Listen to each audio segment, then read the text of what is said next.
Bizim normal gelen faturamız her ay 1500, 1600, geçen ay hepsini çalıştırdık. Full çalıştırdık. 2000 TL geldi. Normal dedik.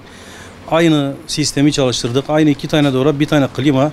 O da gündüzleri sadece çalıştırıyoruz. Başka da bir şey yok. Bu ay 5077 TL geldi.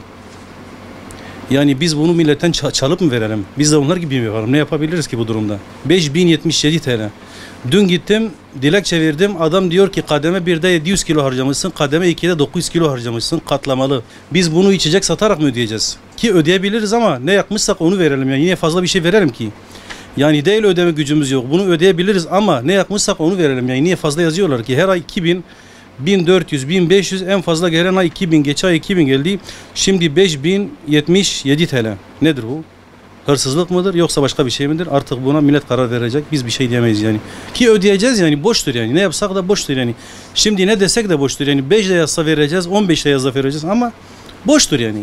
Biz bu kadar elektrik yakmamışız ki, yaktığımız 2 tane dolaptır, bir tane klimadır. Ki zaten klimada akşam kapatıyoruz, gündüz çalıştırıyoruz. Başka bir şey yok ki. Hak olan neyse onu yazsınlar.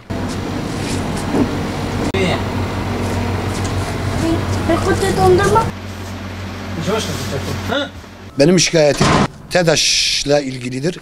TEDAŞ şu anda resmen bizi, cebimizdeki parayı gasp etmektedir. Ne fatura ne bir şey, baktım bir mesaj gelmiş bana 1000 TL gelmiş. Oysa 2-3 faturada önce bana 300 TL gelmişti. Ondan sonraki bir fatura 600. Bu fatura 1000 TL. Yani her ay zam mı geliyor, ben onu anlamadım. Her ay aynı şeyleri kullandığımız halde. Aynı şey, fazla bir şey kullanmıyoruz. Her ay 400 TL fazla geliyor. Ben bundan bir şey anlamadım. Üstelik sayaçları göremiyoruz. Sayaçlarımızı dışarıya çıkartmışlar. O sayaç da benim adıma olduğu halde, adımda. Yetkililerin buna el atması lazım yani. Biz yapacak bir şey yok yani. Ya yolu keseceğiz, ya yolları keseceğiz. Yasal yollardan hakkımızı arayacağız. Başka bir şey yok yani. Yani ne yapacağız artık? Şimdi dışarıya çıkmışım. Elektrikleri kapatmışım. Beyaz eşyaları da satmak zorunda kalıyorum artık. Kullanmam. Gaz lambası varsa gaz lambası kullanacağız artık. Yani bu kadar da zulüm yeter yani. Geçen ay 830 TL gelmişti benim faturam. Bu ay %100 hemen hemen 1436. Neden acaba? Aynı şey yakıyorum. Sadece bir tane pervane var. Günlük 2-3 saat klima çalışıyorum. Başka bir şey yok. Kesinlikle gelsinler baksın, eğer bir şey varsa da ben bir şey bilmiyorum. 3 ay önce bana 200-250 geliyordu. Ondan sonra 300-350 zam geldi %15. Ondan sonra 400-440 TL oldu. Zamdan sonra zaten yaz geldi güzelce. Mecburen klima çalıştırıyorduk. Dedik en fazla yani 600-700 TL, 840 TL geldi. Son fatura işte bu. Bellidir. Bu elektrik faturası çok fazla bize geliyor. Esnaf olarak vallahi çok üzgünüz. Şu anda mağduruz. Yani geçen ay 800 gelmiş, bu ay 1900 gelmiş. Yani bu elektriğe dur demeli. Yani çok perişanız, çok üzgünüz. Gerekeni yapılmasını arz ediyoruz. Yetkililere sesleniyorum.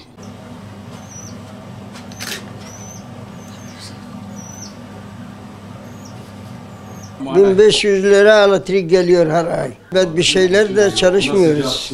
Ya zamlidir veya neden böyle yüksek geliyor her ay. Her ay bizim faturamız bayağı yüksek geliyor. Şu anki benim faturam evinki 1 milyar 929 TL gelmiş. Marketinki 1 milyar 800. Her ay 3-4 milyar fatura yatırıyoruz. Buna bir çözüm yapılmasını rica ediyoruz. Bütün yetkililere sesleniyoruz. Lütfen bu faturalar bayağı yüksek geliyor. Herkes buna bir el atmasını rica ediyoruz. Esnaf perişan. Şu an elektrik faturamızı yatıramıyoruz çünkü. Her ay 1 milyar 802 milyar faturamız geliyor. Bayağı yüksek geliyor. Ne buzdolabı, ne klima, ne ocak, hiçbir şey çalıştırmıyoruz.